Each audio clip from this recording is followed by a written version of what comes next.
So I was reminiscing, tossing over things in my head as I usually do, thinking on the stuff. And thinking on the old days and Hamble and stuff. Figured I'd make whatever video for the sake of nostalgia. That's some good shit right there. At some point I was like thinking on to myself how different it was, you know? Very tribal, very like turf-like, you know? People kept to themselves. Everyone had a lot of, you know, who was set in their ways and didn't want to really chill anyone, you know? Everybody was like that no matter where you went. Because the 90s and the 2000s, kind of wild. You know, people coming out of the 80s and the 80s babies. New York was crazy back then, bro. Bombed out. People addicted to all types of shit. Come on. It was crazy. Where, you know, you go 2 blocks this way, 3 blocks that way, whatever.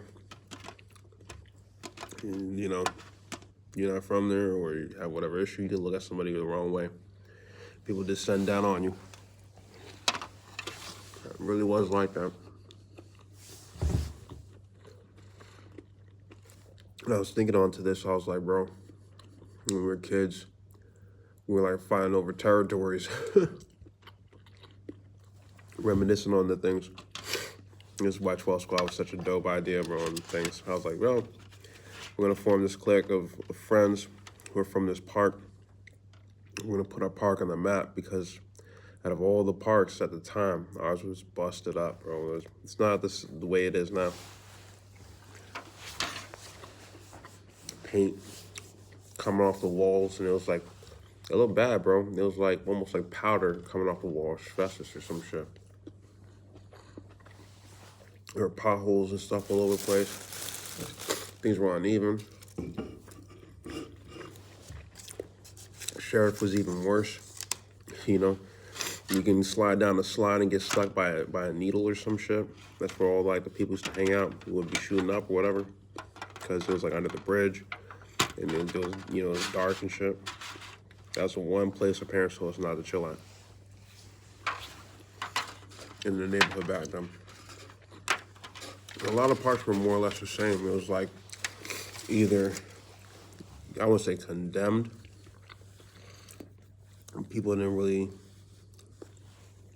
there for those reasons, bro. And handball was coming back in our generation. The same way this generation, they're more into like volleyball and stuff, I'm seeing. And ping pong is coming back too in the Lower East Side. Like people are into that a lot more. That's a good, I was told that this is a good substitute for sugar. It's not bad, it's soursop. But nah, bro. It was funny because I was thinking on this, like how I phrased it was like, yo, we're fighting over territories as kids with these handball courts, making names for ourselves, earning people's respect, having to fight tooth and nail. And now it's like we're out of the warring state period where all the worlds have been connected and people freely come and go as they please. And there's a lot more, you know, the circuit is bigger. Like the handball circuit is bigger. The community is bigger. It's a humbling, awesome thing to see. There's a lot of talent. You know what I'm saying? There's a lot of people from all these different courts and stuff. It's different styles and all types of stuff. And there's love among everybody. Like, you know, you come into whatever court, people are gonna dap you up, say hello at the very least. You know, it's nice. But I don't know, there's certain things that aren't the same, you know? People may be more skillful in whatever respect or coming into different knowledge sooner, like whips and hooks, acing or whatever, and different types of shots. But I don't know if they have the same amount of heart, bro. the same way we didn't have as much heart as the old school. Buddy and Joe Durjo and Satish and different cats like that. Rook, Angel Marquez, Lefty, you know, Bobby and Angel and all the different cats, bro. You know, Tiger shot a lot more than I should. You know, little Eddie, you know, they're cut from a different fabric in a lot of ways, you know. We emulated a lot of stuff. We were playing with these cats when we were younger. And, you know, we learned a good deal. We kept up with the traditions, but like I was saying too a second ago, new school, some like heart, some are definitely like have a lot of perseverance and heart, but it feels like there's more hustlers out there now than there are athletes. And I was trying to make this distinction with somebody the other day. I'm like, bro, when we were coming up, and you know, we were mostly on that athletic kind of timing of like iron sharpens iron. We're trying to be better. We're trying to prove whatever. You know, it didn't matter if it was for money or not. We would just play our hearts out. And we went by the rules because how else are you going to get better? You know what I'm saying? If constantly switching things up or, you know, making bad calls or throwing the line, you know, over here or there, you know, saying, oh, that was in, this was out. It's not the same, bro. It's become too, I feel like it's become too loose where there's a lot more cheating. You know, you gotta really have people watch the lines now. Back in the day, you know, we had bullshit here and there. And especially when you go into a court that no one knows you at, and it was all this like, this backstory and history to things. You're going to somewhere, what they would do is you would hit the ball over and they would roof your ball, they would pocket the ball or skip your neck, so you'll be sitting there all day waiting to play.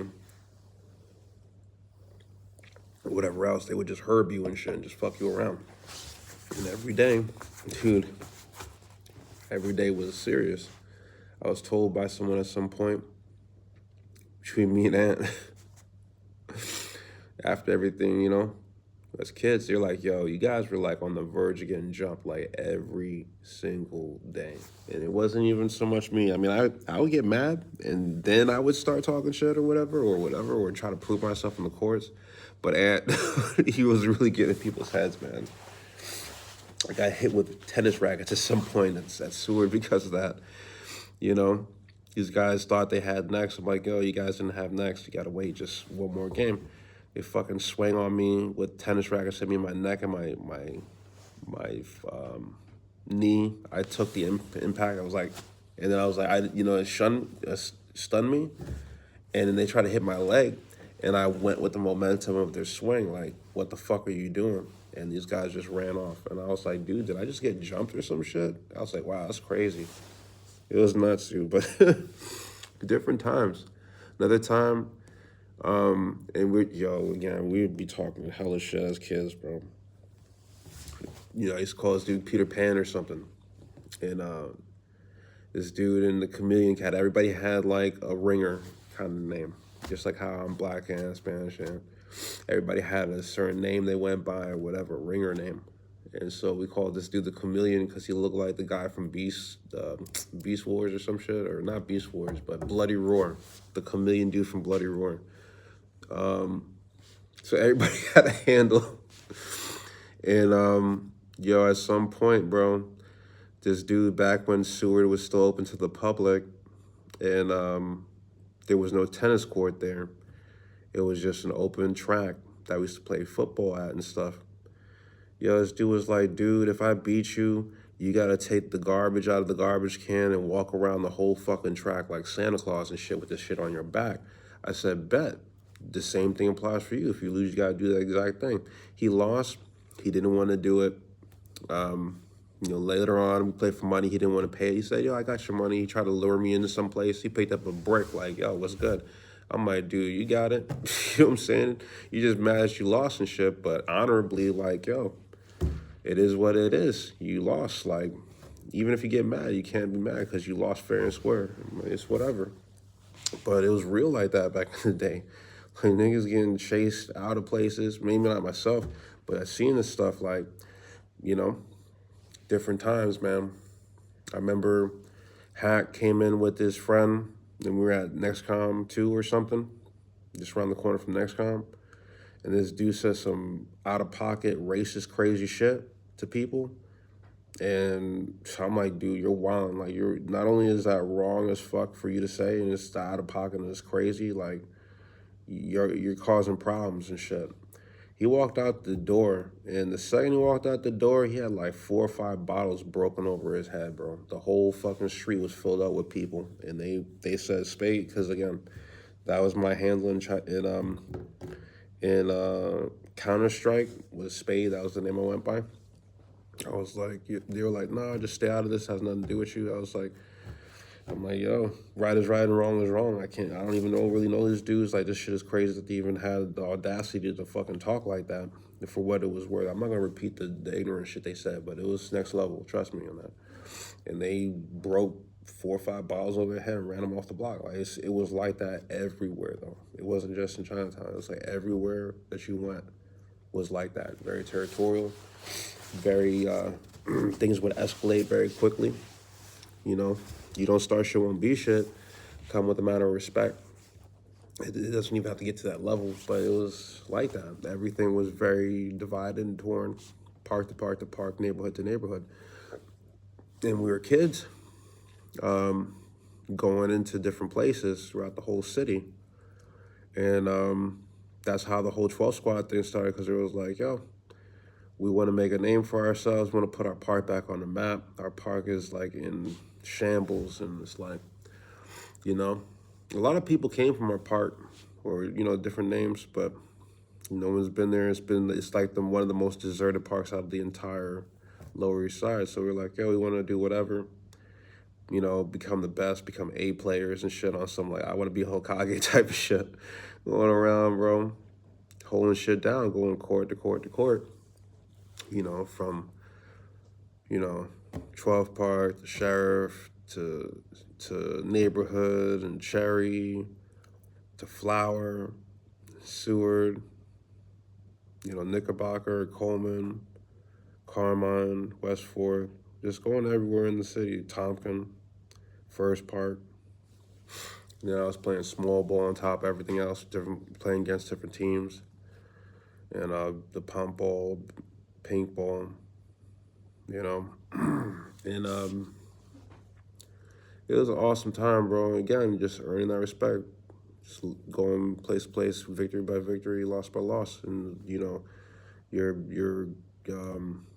the wins would build your character, and the losses would reveal your character. And we were just taking things humbly, modestly, just learning. And it was wild, because something to be had about that shit, that process of iron sharpens iron, and you lose fair and square. You see your strengths and your weaknesses, and you're like siphoning information off of your opponents, or learning how to become better, you know, changing your shots up or whatever else, mastering shit. It was really awesome. It was an awesome time. You had to be there. And yeah, it was so dope, bro. So dope. Like, the legendary shit that would be happening would be so crazy. Stories on stories on stories. Stories on stories on stories. Again, especially when we went to Flower. That was like, we got some of the most opposition going to Flower back then, you know? And it was like Juice had come to our park. Or no, Jimmy came to our park. Something happened between us. You know, it was misunderstanding stuff, but things hashed everything out, and then we became really good friends. He's like, oh, I'm from this place, or we came over with him, and he played against different people there, like Juice, you know? Got much respect to this dude. And I ran into Shay, who I was really, really, really, you know, taken back by. And then I learned later on that he was rivals with the person who taught me. So he was like my master's rival. So I had nothing but respect and reverence from him. And I learned my whip from him, actually. We used to, you know, He would hit the ball in such a way and so hard that and whip it in such a way that we would say it was teleporting. You know what I'm saying? Like, yo, we used to call him teleport or some shit at some point. And nah, bro, that's how I got my first ace serve, was like going to Flower and playing against him or just looking onto his game. The person who taught me, Domani, was the grandson of Mr. Green, who was partners in business with my grandfather, and he taught me how to play when I was like 8, 9 years old, and I kept running with it. And dude, I remember one time, Domani's master who taught him came to the park on some get your shoe shine box type of shit, bro. He tried to humiliate him. This is right after we got married and stuff. He was like, yo, I'll scrub you, you ain't shit. He said, yo, I'm a grown ass man, bro. You can't talk to me like that. Like, are you fucking dumb? Like, you can't talk to me like that. And he brought him on the court. And this dude was known for, yo, Domani was really, really nasty when it came to cuts. He would do like a double cut or some kind of hook or something where it would cut off the wall and then it would hit the floor and then cut again. And this dude went from the right corner all the way over with the cut. And the guy didn't anticipate it. And he twisted his ankle and he fell through the hole in the fence and it like broke his leg or something like that happened. It was like a compound fracture or something happened. And he left and never came back after that point. But it's like stuff like that, legendary games like that happen all the time where it's like, yo, it's crazy. You're trying to relay some of these stories, you know? It was wild. Or I remember one dude was like, oh, you ain't got no heart. All you got is your serve and da-da-da-da. And I could take you out. You ain't shit. As teenagers, we were going against people who were grown-ass men. I played against this dude, and I kept hitting the same shot over and over again. Yeah, I kept acing his right, hitting it to his right over and over again, over and over again, over and over again. He said, yo, that's why you only got one serve, blah, blah. You might have won, but, yo, you ain't got any other serves. I said, no, I do. Just look at your shoes, though. Like, those were nice Timbs you had before, but now they're all fucked up. He looked down. The shit was shaved off on one side of the boot, so they're lopsided, bro. Because he kept running to the right side and then shaving off that boot over and over again until his whole shit was destroyed. Like, things like that. Like, legendary stories. Or I remember one time, and Ann swears by this, bro. We were at First Park, and these dudes came from some other park with their girlfriends, and, these cats, man. You know, this is back when I'm going to First Park playing, right? I'm getting out of school. LaSalle was right up the street. I would go there first and then go to Grand at that point in high school. And this was towards my heydays, like, you know, the teenage years going into like maybe 19, when I was like in my best physical, you know, at most athletic state. I was doing well. We're starting to go to tournaments and stuff or whatever else. It's when I met Ray for the first time, all this stuff when we were like freshman or sophomore in high school, stuff like that. But anyway, towards that time, these cats come through. They got the girls cheering them on. Yo, they ain't shit. Bust them up. Da da da. We're just like mad irritated, and we weren't saying shit. These dudes are like, da da, y'all scrubs. Da da da. We'll fuck you up. I looked at him. I said, yo, these motherfuckers. All right, bet. So we get to the back of the line. You know, we're just bullshitting with them the whole game. They're like, yo, why don't you play for real, bro? I said, yo, you want to see why I don't play for real? They hit the ball to me, dude. They hit the ball to me, and I fucking rolled it from the back court with like a fucking whip or some shit. And it, from the back line, just straight to a flat roller. But the way I played it off was so funny. I was like, that's why I don't play for real. I said, yo, Ant, let's get the fuck out of here, bro. Yo, these scrub-ass niggas, we don't have to deal with this shit. I just walked out, bro. That shit was mad. To this day, he tells me about this shit. Yo, you want to know why I don't play for real? Yo, let's get out of here, bro. Oh, man, let alone all this shit with small ball, bro. And the games, man.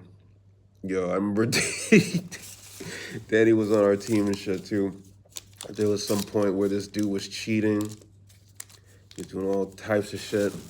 and I started acing him.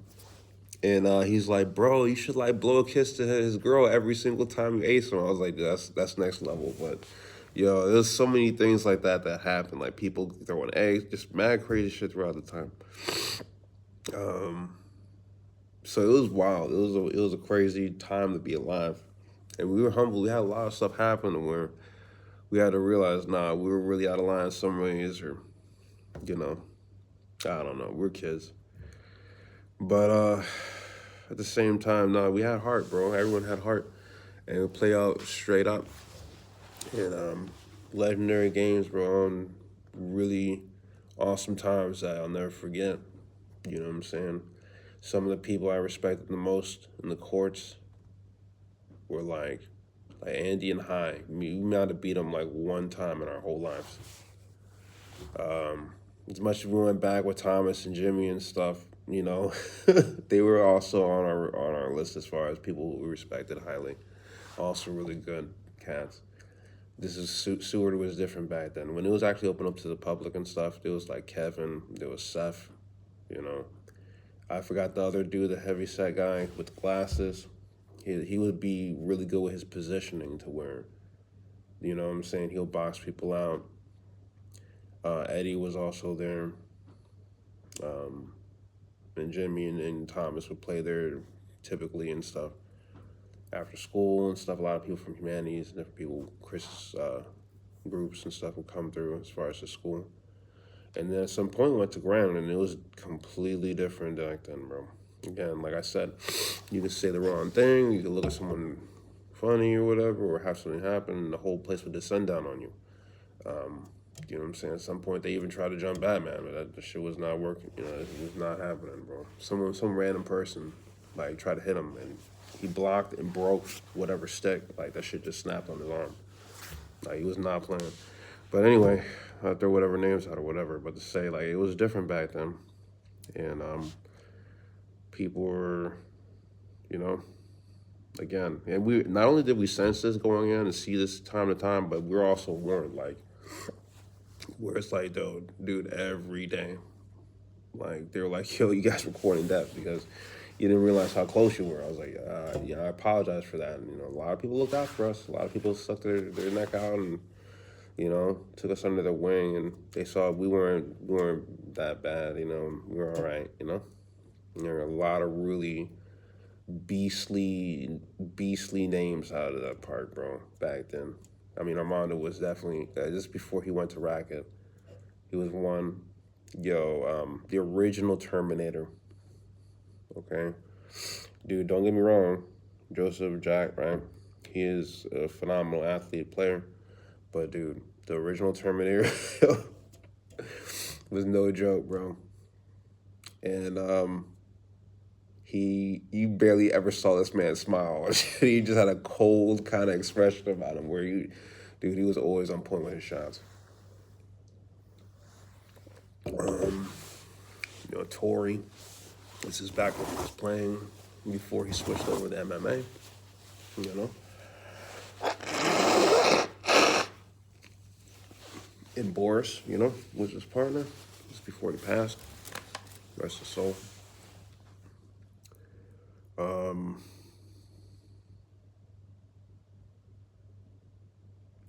Yeah, there's a lot of different cats, man. A lot of different people. I remember Dave at some point, White Boy Dave came out. He was like, he had a lot of promise to him. He's one of the best players that was out of there from that era.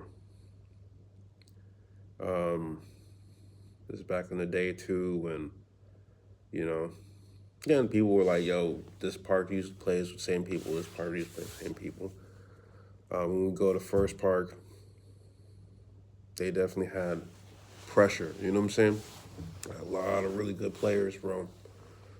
There was Bobby, there was E, there was Angel, there was this is when Andre first started coming out. They also had, I mean, people would trickle down from West Fourth as well. So you had like Gio, like Little Rook come down. You had like random people like Killer Joe and Diana, still really be coming there. Adolf will be there. He still goes there. There's a lot of people. Pete, um, Ray. Again, when Ray was like just coming out of middle school, or like being in 56, he was playing against people the same way we were, but we were like teenagers. But he was like coming up, and he was younger than us, and he was going against cats. This is why he's like an S player, bro. For real, bro. I respect him highly. The first time I met him, he was like, "I'm not gonna play you in shoes," because I was in my uniform. He was like, you'll play, if I play you, I'll play you in my socks or something." But dude, he's gotten nice. He's gotten nice. I respect him, bro. But no, the games and different shots and all that stuff, magical, seeing all that shit, bro. Like, that's where I got that behind the back shot where, the ball lines up and you go like that. That was from Angel. He was like the first person I saw do that shit. Facts. And going to West 4th, it's a different world, especially back then. It's kind of deserted now, but back then it was like, dude, that was like the mecca of handball, bro. And that's how we met Bear and everybody. He took us under his wing. Showed us different things in placement, breaking things down, being more strategical, using tactics, breaking the wall into, dividing the wall into different spots, doing line drives, positioning yourself, wearing your opponent down, getting more psychological game. You go like, yo, they can't handle the pressure. No joke, man. I used to, I have mad respect for Bear. Really awesome cat. He taught us a lot in life. He taught me a lot in life, bro. For real. But I was on some Piccolo shit, bro. Everybody went to him, like on some King Kai shit. And I was like, oh, I was training, you know what I'm saying? I didn't respect it at the time, but then I was like, oh, they got so much better. Like, oh, those who know Dragon Ball Z, they know the reference. Where a dude was just sitting there meditating on King Kai's planet because he didn't see the point in chasing bubbles and I forgot I think his name was Henry, the bug, trying to hit Henry with the mallet and try to chase bubbles. But, the planet's gravity is like 10 times that of Earth or something. And he's sitting there like, oh, it's a waste of my time. And then he actually had to spar against him. He's like, oh, shit, they got him really strong, like really fast. It's the same thing with everybody. They're playing under him and learning under him, doing all these things. He had a Mr. Miyagi style of like training where, and I got on things a little late in life, but he did tremendous things helping us. Taking us under his wing and showing us things in life as well as in handball. But, dude. Really good times, man.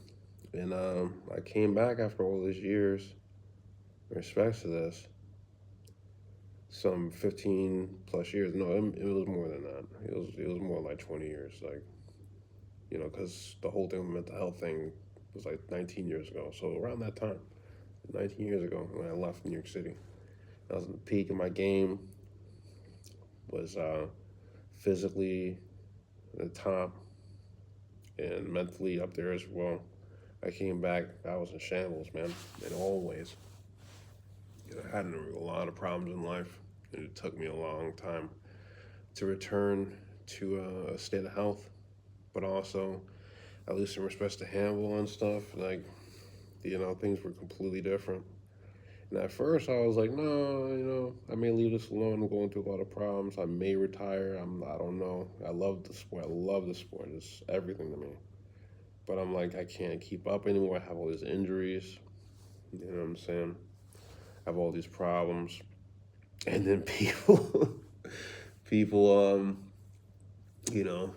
wouldn't say kindle my anger, but it was on a level of like people calling me out.